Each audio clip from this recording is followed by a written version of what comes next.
What's up, family? Hit the like button, share the video, subscribe to the channel, turn on your post notifications because what I'm about to break down today is going to expose everything. So, Tyler Robinson's roommate just got immunity, as you guys can see the roommate on the screen. And I need you to understand what that actually means because when a prosecutor walks into a courtroom and says, "We're giving this man protection so he'll talk," that's not generosity. That's a signal. That means what this man knows is so damaging, so incriminating that he would rather go to prison than say it out loud without protection. Robinson allegedly confessed to his roommate, wrote it down, and now that roommate is about to walk into a courtroom and tell everything. And this is the roommate here on the screen. And we're going to break down exactly what use immunity means and why the lapel mic theory is honestly embarrassing and what this trial is really about to expose. So stay with me. So let me introduce you to Lance Twiggs, you see on the screen. Not a random bystander, not someone who happened to be nearby. This is the man who lived with Tyler Robinson, the man accused of assassinating Charlie Kirk. They shared the same space, the same walls, the same conversations. These are the two side by side. And now Lance Twiggs has been granted what's called used immunity to testify. So I'll explain that in plain English because this is where it gets important. Used immunity means this: whatever Twiggs told investigators during his interview, prosecutors can't use those specific statements to charge him directly.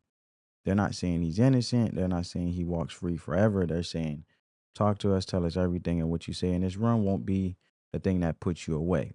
Now ask yourself, why would prosecutors have to do that? If you think about it like this, imagine your neighbor saw something happen at your house, something serious. Police came to them and say, "We need you to tell us what you saw." Your neighbor looks at them and says, "I'm not saying the word without protection first." What does that tell you about what that neighbor saw? It tells you they didn't just see something minor. It tells you they saw something that connects them to it. Something that if they spoke freely could come back on them. That's exactly what's happening here. And the only reason Twigs on the left of this picture, well, with the costume or the, you know, koala hoodie on, whatever animal furry, hoodie costume thing he has on. Um, that's exactly what's happening here. The only reason Twigs needed immunity is because what he knows puts him in the middle of this thing. Not necessarily as a shooter, but as someone who had information about what was being planned and when. And prosecutors decided the only way to get that information into a courtroom was to give him cover. And according to the report, Twigs wasn't just casually aware of some vague plans. It sounds like Robinson may have shared who's on the, who has the mugshot. You see in the picture here on the screen, Tyler Robinson, have shared far more detail with him, detail about what he intended to do, how he was going to do it, and possibly why. And we don't have every word of that interview yet, but the fact that immunity was granted tells you the conversation went deep. And here's something else worth paying attention to. Right now, for the preliminary hearing, prosecutors want to use the recorded interview, not Twigs testifying live. That might seem like a small detail, but it's not. The preliminary hearing is just about establishing probable cause, meaning the court just needs to confirm there's enough evidence to move forward to the trial or to trial. And they don't need Twigs on the stand for that. They just need his words on record. But when the actual trial comes, expect him to sit in that chair, raise his right hand, and get cross-examined. And that's when everything Tyler Robinson said in private stops being private to what he said to Twigs, who happened to be, according to reports, his trans partner, the one who has the furry costume on that you see on the screen. That's Twigs.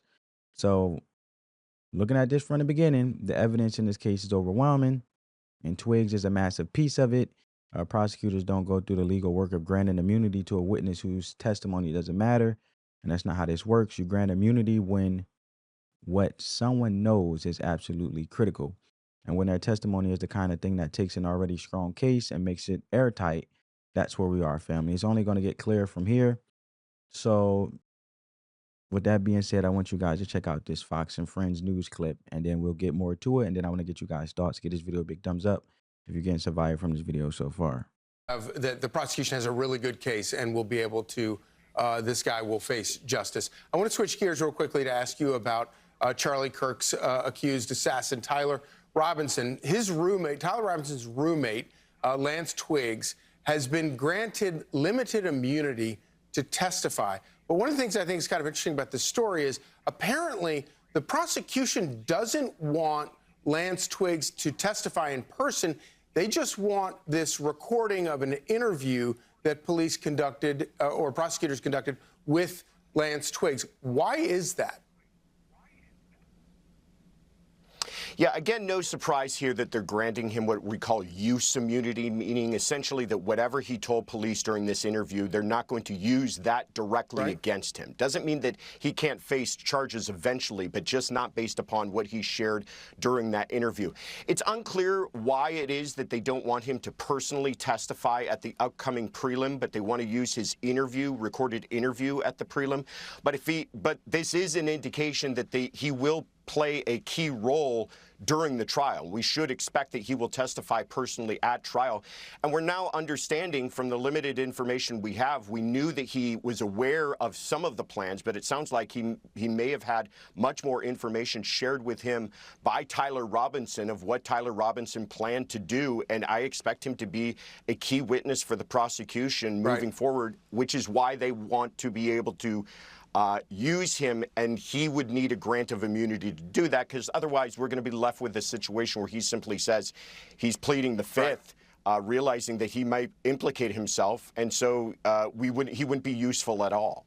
It's going to be a fascinating trial to watch. Watch the weekly rap sheet on Fox Nation. Josh Ritter, always great to have you. Thank you. There you have it, family. So now we know why Twigs matter. But let's talk about what Robinson allegedly said to him, because this is where the case stops being complicated and it starts being plain. According to the probable cause affidavit, that's the sworn arrest document, the official statement where investigators lay out every reason they believe Tyler Robinson pulled that trigger. Robinson confessed to Twiggs directly, not through hints, not through some coded language his roommate had to piece together. Robinson allegedly told him straight up, "I did it. I was the one who killed Charlie Kirk." Now, if you sit with that for a second, that's not a rumor somebody heard third hand.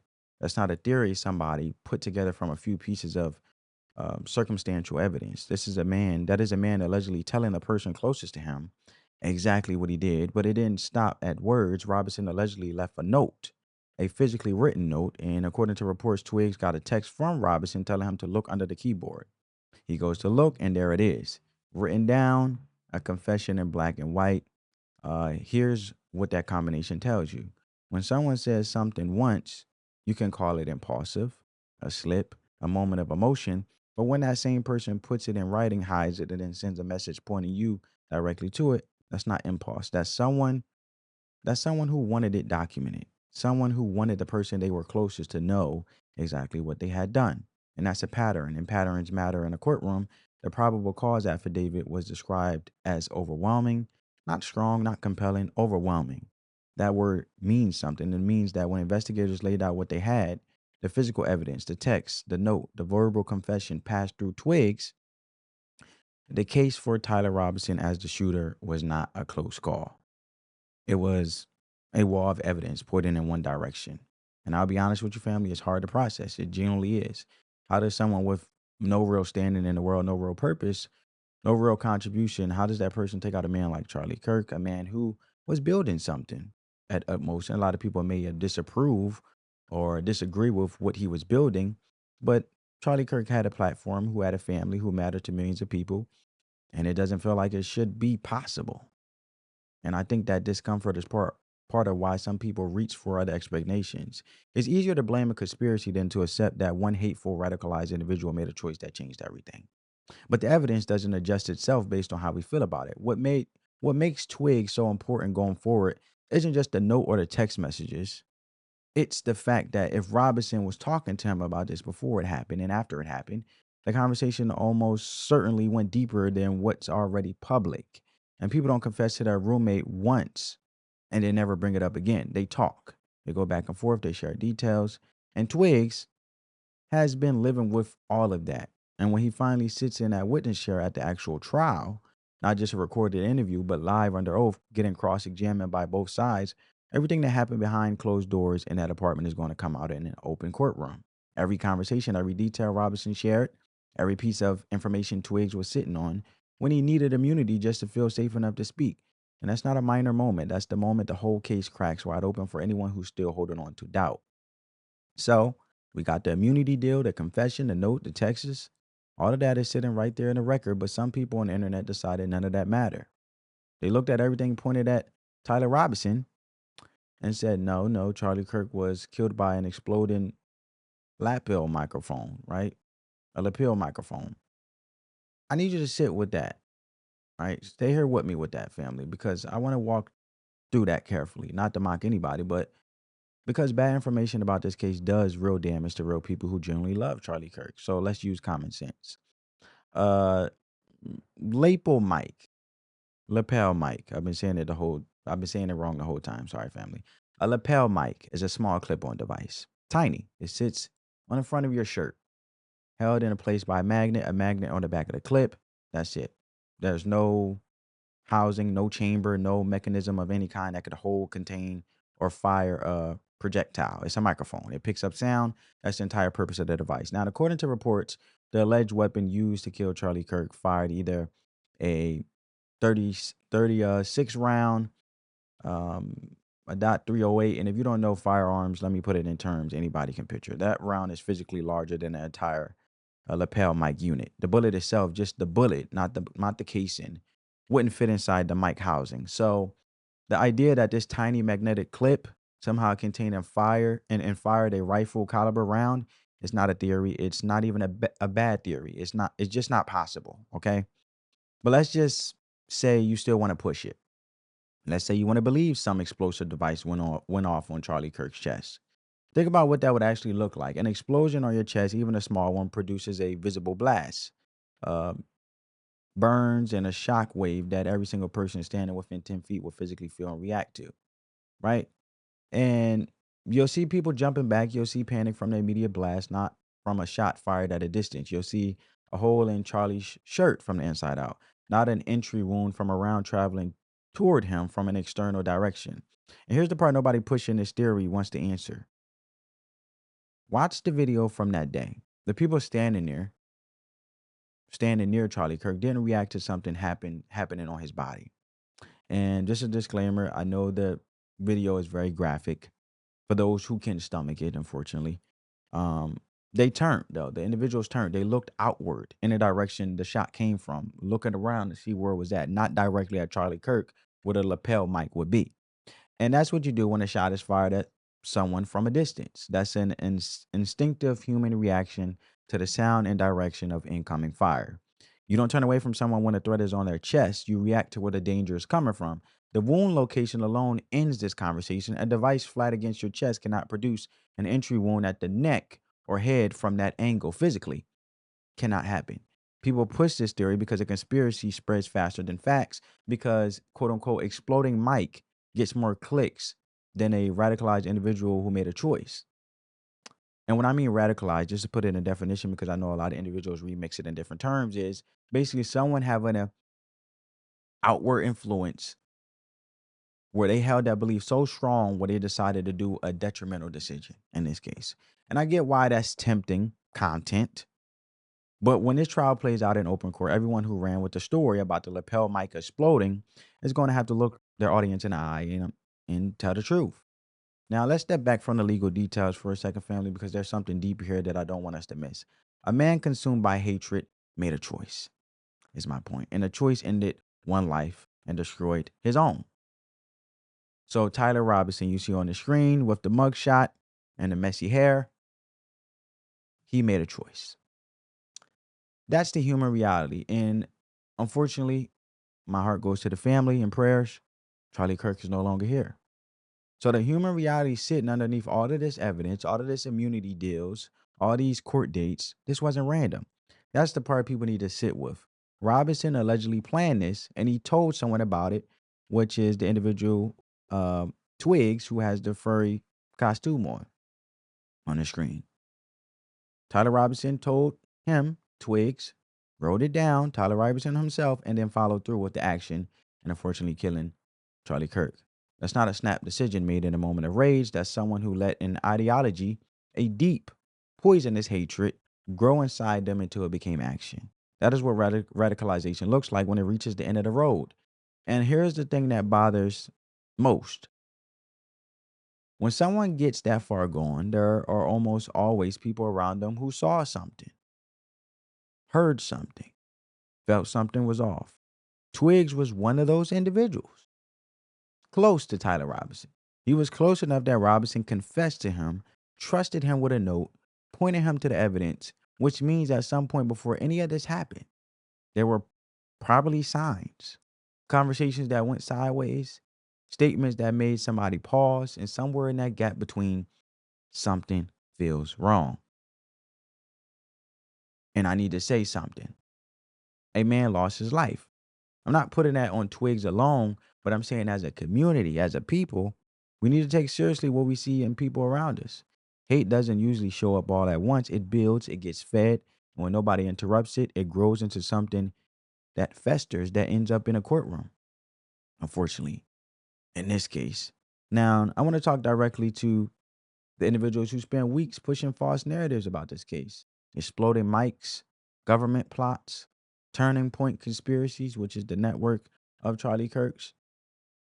That's real damage as well. Not to the trial. The evidence is too strong for that, but to the people who trusted you with that information that you may have falsely gave out or may have been misled. I don't know. I'm not in these individuals' minds. They may have intentionally just wanted to do it for content and clickbait. And some individuals just may have just been misinformed and didn't do enough research. But people who genuinely grieved Charlie Kirk and came to you looking for the truth, how you think they feel? I always like to say, wait and let the facts come out. And for individuals who intentionally did this for clickbait and views, you gave them clicks instead of the truth. So Proverbs chapter 12, verse 17 says, an honest witness tells the truth, but a false witness tells lies.